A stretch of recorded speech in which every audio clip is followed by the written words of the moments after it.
Tigers are losers of 7 of their last 8 games. I don't want to say it's full-on panic time, but there are people out there who are, in fact, ready to push that panic button. I'm not necessarily one of them, but I think over the course of the last 2 weeks, we have been able to recognize that this team is more flawed than we initially thought. Look, again, I'm not trying to hit that panic button, but I think what has become apparent is the gap between the Tigers and everyone else in the American League, and I'm talking about the Astros, the Mariners, Toronto, who's red hot right now. The gap between the Tigers and the rest of the American League is maybe a little bit closer than people realize. And over the course of the last 8 games, I think the Tigers' flaws have been put on display for the entire league to see.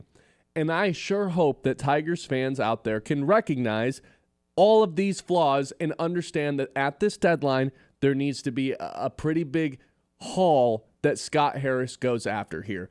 And I know what I'm doing right now. I'm going to set myself up for a disappointing trade deadline.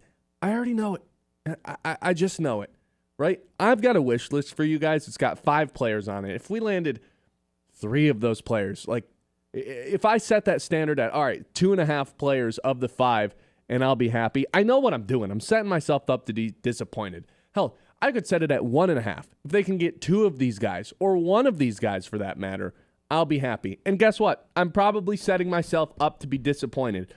But you know what? This team has been shut out twice since the All-Star break. They have put up 3 runs since the All-Star break.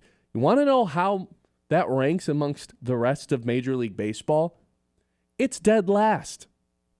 We talk about the relief pitchers. We talk about the starting rotation and how you'd like to add another arm to there. And good golly almighty, Jack Flaherty really might be one of the more overpaid players in the league. He can't even get to the 4th inning yesterday. And this Pirates offense that is 28th in average, 26th in OPS, and 30th in slugging ends up destroying him in the 2nd inning. Faces 8 batters in that 2nd inning and can't even make it into the 4th. Like, I get it. The rotation's not perfect. The bullpen is certainly not perfect. But these bats at the bottom of the lineup need a little bit of a boost. This offense in general also needs a little bit of a boost. The 7, 8, 9 hitters yesterday were Parker Meadows, Matt Vierling, and Trey Sweeney. A bottom 3 of the lineup that I never thought we'd actually have to see all together. I get it. Everybody's got a bad bat at the bottom of their lineup, but I didn't anticipate the Tigers ever having to use a lineup with all 3 of those players, and guess what? They did yesterday. And Parker Meadows actually had a decent game out in center field, had a couple hits, or 1 hit as well. So, like, I get it. I get it. But you can't throw those 3 guys out as your 7, 8, and 9 hitters and then anticipate getting any sort of production from them on a routine basis. Kerry Carpenter coming back will help, but you know what else will help? A guy who's red hot, the hottest hitter in baseball, a guy who has openly said he wants to come play for Detroit. Damn it, if Scott Harris doesn't go try to get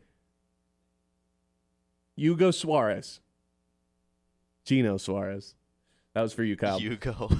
If Scott Harris doesn't try to go get Gino Suarez and doesn't land him, what kind of business are they operating? The best player that's available wants to come play in your city, wants to put your jersey on again. Everyone is going to be trying to compete to get a guy like Gino Suarez. You can add a guy with 36. Yeah, that's right. 36. He had another one yesterday. 36 home runs. And you can add this guy into your lineup. Instantly, he'd be your best hitter. 900 plus OPS. Getting worked up and sweaty already at 9 a.m. because it's going to drive me nuts if the Tigers sit back and do nothing here at the trade deadline. Now, I don't think you have to anticipate them doing nothing, but if they decide, we'll settle. We'll get a bullpen guy, maybe add a bat. We're not going to go all in and invest in this farm system that we've built up. Well, if you're not going to spend the guys in the farm system and you're not going to pay Scooble, then what are we doing? Right? You cannot not be all in the next 2 trade deadlines and then also not pay Tarek Skubal. Because I don't know about you, Kyle, the last couple days, really since that Sunday Night Baseball game where we've seen ESPN articles, the Athletic articles, the Sunday Night Baseball crew, everyone just kind of writing in Scooble to be a Yankee, Met, or Dodger, certainly doesn't make me feel great, right? And now we're at this point in the trade deadline, really in the point in the season where the trade deadline's here, and suddenly Scott Harris has to make a decision. Scott Harris has to make a decision whether or not he wants to start investing future assets, like the guys in the farm system, to win right now. Right now, there is a guy staring at you who has 36 home runs who wants to come play on your team. What is the Tigers' exact need from this offseason? Someone who can play on the left side of the infield, a right-handed bat with some power. Check, check, check. This guy is on fire right now and is driving up his price by the day. Arizona has no incentive to trade him until they find an offer that is better than every other offer. And the Tigers have the ability to go make Arizona that offer to get Gino Suarez in the building and help this Tigers team. We get it. The bottom of this lineup right now is in need of a little bit of a spark. And you adding Kerry Carpenter and Gino Suarez to the lineup not only would be a spark, but it'd be the best addition anyone can make in the American League. Offensively. Probably just period. I don't even think I need to put offensively in there. Again, the gap between the Tigers and the Astros and Toronto is closing. I think it's safe to say that maybe the Tigers aren't the world beaters that we thought they were at the beginning of the season because they're 20-20 in their last 40 games. In their last 40 games, fellas. Toronto and Houston are both within 1.5 games of that first place spot. We are 4 games into from the All-Star break, and they are already, implode is not the correct word to use, but they're already starting to give ground for that first place team. It's already seeming like a realistic thing that could happen. Hey, you might not be the best team in the American League. You know how you can actually widen that gap and solidify yourself as that top team, as the team that's going to not only, keep winning, but expand on that lead in the American League? You add a guy like Gino Suarez with a 900 OPS. You add a new best hitter to the lineup. He wants to come play for you. Scott Harris, I'm begging you, man. Look, am I kind of crashing out here at 9:08 on Tuesday morning when the trade deadline is still 9 days away?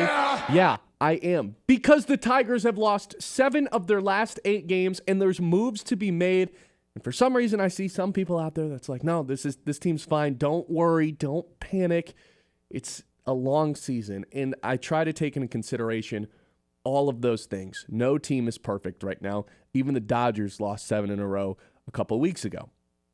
But guess what every Dodgers fan was doing then? Drawing up, how do we get Paul Skeens? How do we get Suarez? How do we get all these guys? You have to improve on your roster, and the Tigers are far from a perfect roster.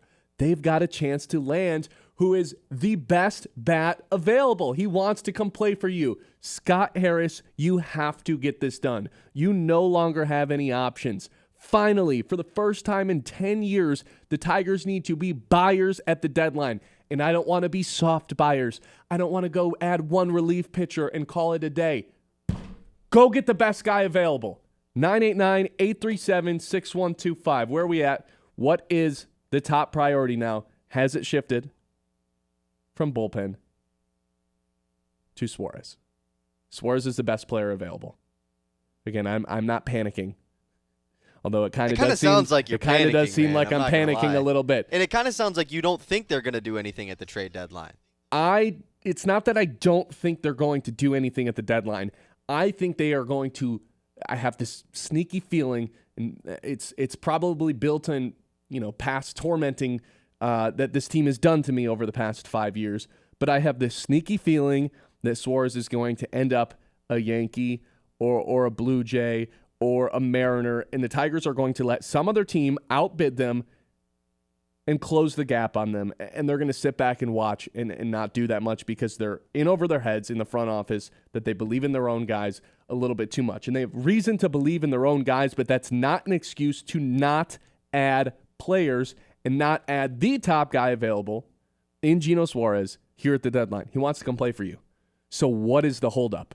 Do not, I repeat, do not let a team like the Yankees or Mariners close the gap on you. That is when we will have some seriously ugly discussions about Scott Harris. And I'm not trying to speak that into existence. I just have this sneaky, gross feeling in my stomach right now that I don't know how to describe it, Kyle. I just don't like the feeling I have in my stomach right now. It feels like they're going to sit back and let some other team go get their guy. He's their guy.